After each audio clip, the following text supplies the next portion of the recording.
여러분 반갑습니다. 오늘은 12월 21일 수요일입니다. 우리 오늘 주제 집행심판이라는 주제인데요.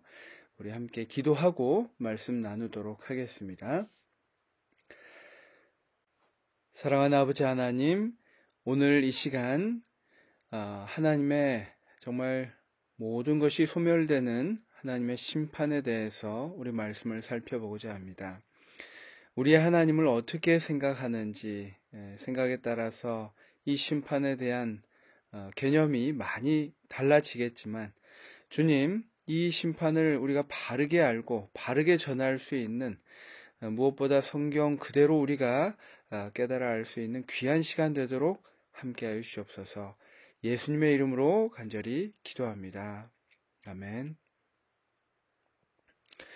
네, 이번 주에 우리가 여러 심판의 국면들에 대해서 살펴보고 있습니다.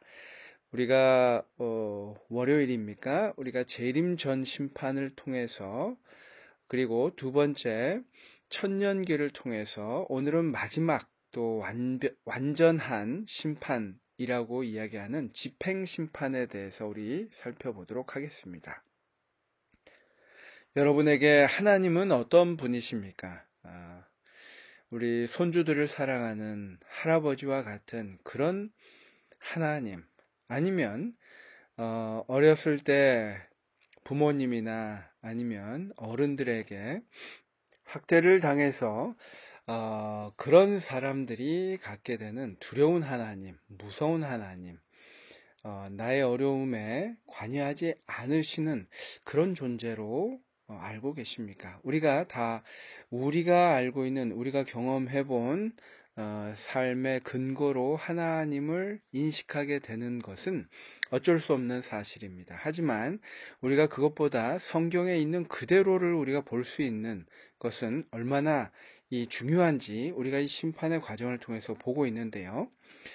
때로는 가혹한 재판관으로 묘사되기도 했고, 때로는 모든 것을 관대하게 끌어안아 주시는 그러한 아버지의 모습도 나와 있습니다. 하지만 오늘 우리가 다루고자 하는 이 모습은 모든 것이 완벽하게 마무리되어지는 심판의 여러 국면에서도 마지막 과정에 있는, 어떻게 보면 최종적이고 돌이킬 수 없는 징벌이라고 교과에선 표현하고 있는데, 그런 하나님의 모습이 나타나 있습니다. 물론 우리가 성경의 여러 과정들을 통해서 보면 분명히 이러한 중간 결과로서의 마무리되는 그런 징벌적 심판이라고 할까요? 그러한 심판들이 있었던 것은 사실입니다. 오래전 이야기이지만, 우리가 알 수 없는 시대이지만, 계시록 12장 7절에 있는 하늘의 천사들, 사탄을 추종했던 천사들이 하늘에서 내쫓겨진 것, 이것도 심판의 일종이고, 아담과 하와를 에덴에서 쫓아내셨던 것, 창세기 3장입니다. 그 다음에 노아의 홍수, 그 다음에 소돔과 고모라의 멸망, 또 애굽 장자들의 죽음, 출애굽기 11장과 12장, 그리고 아나니아와 삽비라의 죽음 같은 이 제한적인 징벌적 심판이 이미 있었습니다. 그래서 인간의 역사의 마지막 때에 있을 악인에 대한 집행심판은 결코 놀라운 것은 아닙니다. 그것들의 최종본이라고 우리가 생각할 수 있겠죠. 베드로후서 2장 4절로 6절 말씀, 그리고 베드로후서 3장 10절로 13절을 읽어보라 라고 이야기하고 있는데요. 이 구절들은 최종적인 집행심판의 본질을 이해하는 데 어떤 도움을 주는가? 이 구절들은 형벌이 영원히 계속된다는 주장과는 반대로 심판이 완결된다는 개념을 어떻게 보여주고 있는가라고 이야기하고 있습니다. 제가 베드로후서 2장 4절로 6절 말씀을 읽어보도록 하겠습니다.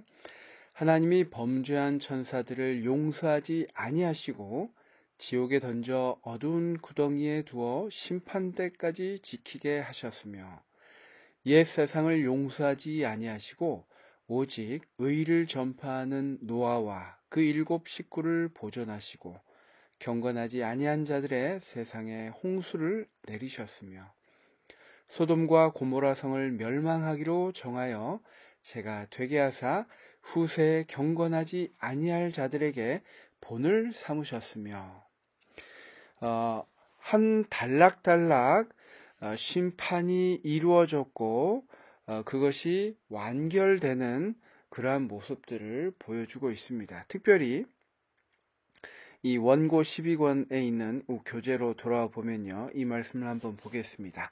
당신의 백성들을 향한 하나님의 선하심과 오래 참으심, 인내와 자비가 그분의 명령에 불순종한 죄인에 대한 하나님의 심판을 가로막지 않을 것이다. 하나님의 선하심이 이제 더 이상 있지 않는 마지막 완결 심판이라는 것입니다. 사람은 하나님의 거룩한 율법을 범하는 죄인일 뿐이며 그들은 당신의 아들을 죄인들을 위해 내어주시는 하나님의 큰 희생을 통해서만 용서받을 수 있다. 왜냐하면 그분의 율법은 변할 수 없기 때문이다. 사람은 하나님께서 하시는 일에 대해 아무런 주장도 할 수 없다. 여기에서는 이제 예수님을 통해서 주어진 의의 옷을 입은 사람들, 이제 그것들을 거부하고 내 삶 속에 자리 잡은 죄를 버리지 않고 끝까지 그 죄와 함께 있던 사람들은 그 죄로 인해서 자신의 모든 것이 이제 소멸되고 마는 마지막 심판을 당하게 될 것이다 라고 이야기하고, 그것이 하나님의 사랑과 공의를 나타내는 현장이 될 것이다 이야기합니다. 이것이 하나님의 사랑이라고도 우리가 이야기할 수 있습니다. 왜냐하면 죄인이 죄를 가지고 끊임없이 산다는 것 자체가 불행이고 또 그 자체로 엄청난 고통이기 때문에 어떻게 보면 이것이 사랑과 공의를 드러내는 이 모습이라고 우리가 볼 수 있습니다. 하나님께서는 인류를 영원히 잃어버리지 않기 위해 당신께서 하실 수 있었던 모든 일을 하셨다. 엄청난 대가를 치르기를 마다하지 않으셨다. 구원받지 못한 자들은 결국 그런 불행한 최후로 이끄는 길을 스스로 선택한 것이다. 하나님께서는 얼마나 많은 기회를 우리에게 베푸셨고 또 자비를, 은혜를 우리에게 주셨지만 결국 그 길을 선택한 것은 본인의 책임이 될 것입니다. 구원받지 못한 자들에 대한 하나님의 심판이 사랑의 하나님의 품성과 어울리지 않는다는 생각은 전적으로 잘못된 것이다. 정의를 요구하는 것이야말로 하나님의 사랑, 오직 사랑이심을 나타내 보여준다. 여러분, 그래서 우리가 하나님께서 우리에게 베푸신 십자가의 사랑을 정말 매일 묵상하는 것이 얼마나 중요한지 여기서 다시 한번 깨달을 수 있습니다. 하나님은 끊임없이 영원토록 우리의 죄에 대하여 관용을 베풀지 않으실 것입니다.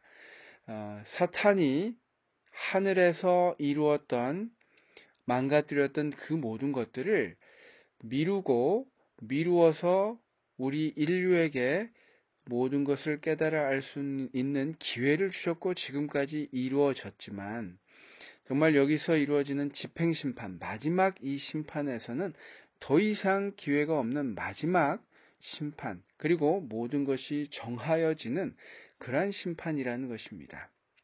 적용해 그대의 구원을 위해 지금 이 순간에도 끝까지 포기하지 않으시는 하나님의 사랑에 어떻게 반응해야 할까요? 하나님을 기쁘시게 하는 삶의 모습은 어떤 것일까요?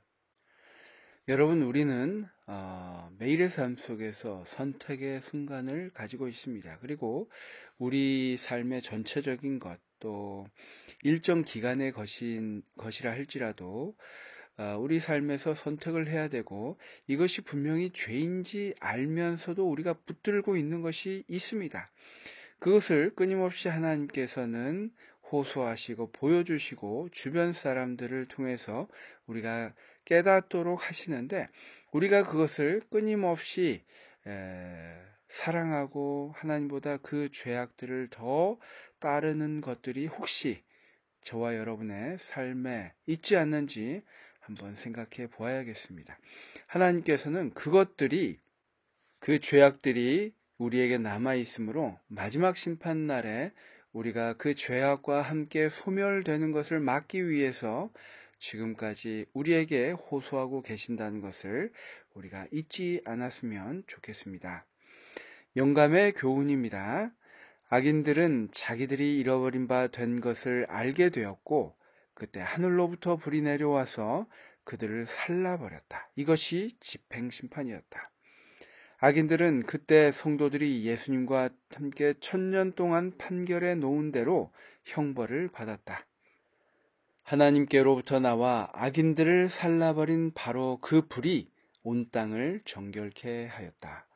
부스러지고 조각난 산들은 맹렬한 불에 녹아버렸으며 모든 그루터기는 물론 대기까지도 다 타버렸다. 초기문집 54페이지의 말씀입니다. 우리 이런 심판의 장면들, 그곳에 우리가 있지 않도록 하나님의 은혜를 다시 한번 감사하고 그것을 붙드는 우리가 되어야 하겠습니다. 기도하고 오늘 공부를 마치도록 하겠습니다. 감사하신 아버지 하나님, 주님께서 나누어 주신 영원한 생명을 우리가 너무나 하찮은 것으로 여기고 있지 않는지 다시 한번 생각하는 하루가 되도록 도와주시옵소서. 주님께서 베푸신 그 은혜를 우리가 굳건히 붙들고 주님 오시는 그날까지 우리가 잘 준비되어서 이 세상을 고난 가운데, 어려운 가운데 사는 것이 아니라 그 가운데 베풀어 주신 주님의 은혜에 감사하며 기쁨 가운데 주님을 맞을 준비를 하며 살아가는 우리 모든 주님의 귀한 자녀들 될 수 있도록 인도하여 주시옵소서. 예수님의 이름으로 간절히 기도합니다. 아멘. 내일은 우리 둘째 사망이라는 주제를 공부하게 됩니다. 어떻게 보면 이 여러 국면 속에서 마지막 이 모습인데요. 여러분 한번 꼭 읽고 오시면 도움이 많이 될 것 같습니다. 그러면 내일 뵙겠습니다. 감사합니다.